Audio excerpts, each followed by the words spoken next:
Humility. Chapter 12. Humility and exaltation. He who humbles himself will be exalted.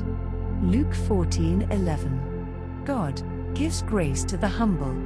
James 4:6. Humble yourselves before the Lord, and he will exalt you. James 4:10. Humble yourselves, therefore, under the mighty hand of God, so that at the proper time he may exalt you. 1 Peter 5:6. Just yesterday I was asked the question, how am I to conquer this pride? The answer was simple. 2 things are needed. Do what God says is your work, humble yourself. Trust him to do what he says is his work, he will exalt you.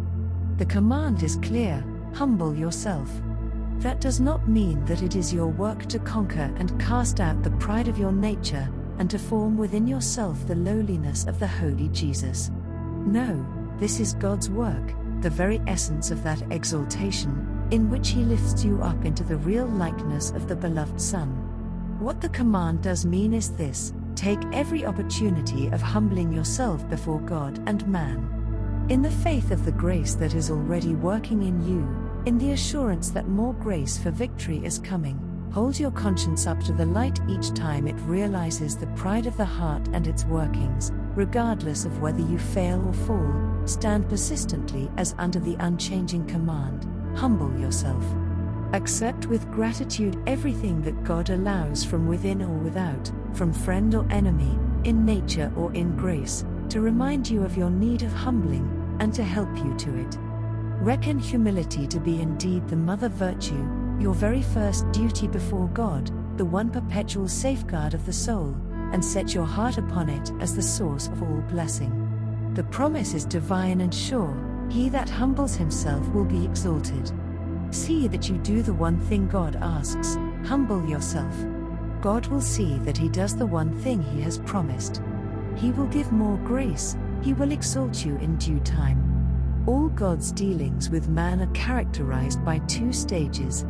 There is the time of preparation, when command and promise, with the combined experience of effort and weakness, of failure and partial success, with the holy expectancy of something better which these experiences manifest, train and discipline men for a higher stage.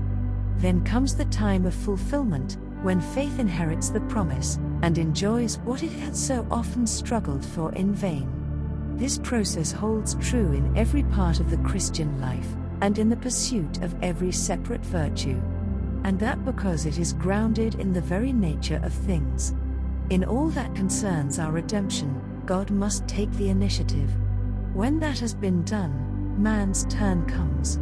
In the striving after obedience and achievement, he must learn to know his weakness, in self-despair to die to himself, and so be fitted voluntarily and intelligently to receive from God the end, the completion of that of which he had accepted the beginning in ignorance.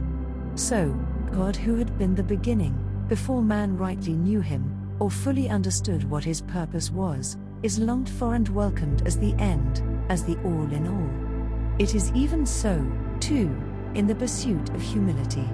To every Christian the command comes from the throne of God himself: humble yourself. The earnest attempt to listen and obey will be rewarded, yes, rewarded, with the painful discovery of 2 things. The one, what depth of pride, that is of unwillingness to count oneself and to be counted nothing, to submit absolutely to God. The other, what utter impotence there is in all our efforts, and in all our prayers for God's help, to destroy the hideous monster. Blessed is the man who now learns to put his hope in God, and to persevere, regardless of all the power of pride within him, in acts of humiliation before God and men. We know the law of human nature: acts produce habits, habits breed dispositions, dispositions form the will, and the rightly formed will is character. It is not different in the work of grace. As acts, persistently repeated, breed habits and dispositions, and these strengthen the will, he who works both to will and to do comes with his mighty power and spirit, and the humbling of the proud heart with which the penitent saint cast himself so often before God, is rewarded with the more grace of the humble heart, in which the Spirit of Jesus has conquered, and brought the new nature to its maturity, and he the meek and lowly one now dwells forever. Humble yourselves in the sight of the Lord, and he will exalt you. And in what manner does the exaltation consist? The highest glory of the creature is in being only a vessel, to receive and enjoy and manifest the glory of God. It can do this only as it is willing to be nothing in itself, that God may be all. Water always fills first the lowest places. The lower, the emptier a man lies before God, the speedier and the fuller will be the inflow of the divine glory. The exaltation God promises is not, cannot be, any external thing apart from himself. All that he has to give or can give is only more of himself, himself to take more complete possession. The exaltation is not, like an earthly prize, something arbitrary, in no necessary connection with the conduct to be rewarded. No, but it is in its very nature the effect and result of the humbling of ourselves. It is nothing but the gift of such a divine indwelling humility, such a conformity to and possession of the humility of the Lamb of God, as fits us for receiving fully the indwelling of God. He who humbles himself will be exalted. Luke 14:11. Of the truth of these words Jesus himself is the proof, of the certainty of their fulfillment to us he is the pledge. Let us take his yoke upon us and learn of him, for he is meek and lowly of heart. If we are but willing to stoop to him, as he has stooped to us, he will yet stoop to each one of us again, and we shall find ourselves not unequally yoked with him. As we enter deeper into the fellowship of his humiliation, and either humble ourselves or bear the humbling of men, we can count upon it that the Spirit of his exaltation, the Spirit of God and of glory, will rest upon us.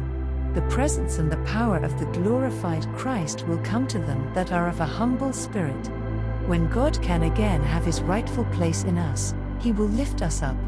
Make his glory your concern in humbling yourself, he will make your glory his concern in perfecting your humility, and breathing into you, as your abiding life, the very Spirit of his Son. As the all-pervading life of God possesses you, there will be nothing so natural, and nothing so sweet, as to be nothing, with not a thought or wish for self, because all is occupied with him who fills all. Therefore I will boast all the more gladly of my weaknesses, so that the power of Christ may rest upon me. 2 Corinthians 12:9.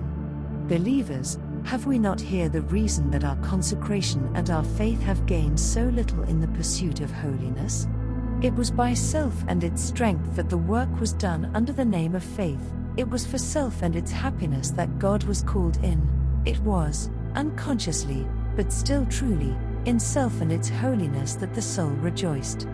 We never knew that humility, absolute, abiding, Christ-like humility and self-effacement, pervading and marking our whole life with God and man, was the most essential element of the life of the holiness we sought for. It is only in the possession of God that I lose myself. As it is in the height and breadth and glory of the sunshine that the littleness of the dust mote playing in its beams is seen, even so humility is the taking our place in God's presence to be nothing but a piece of dust dwelling in the sunlight of his love. How great is God! How small am I! Lost, swallowed up in love's immensity. God only there, not I. May God teach us to believe that to be humble, to be nothing in his presence, is the highest achievement, and the fullest blessing of the Christian life. He speaks to us. I dwell in the high and holy place, and also with him who is of a contrite and lowly spirit. Isaiah 57:15. Be this our portion. Oh, to be emptier, lowlier, mean, unnoticed, and unknown, and to God a vessel holier, filled with Christ, and Christ alone. End of chapter 12.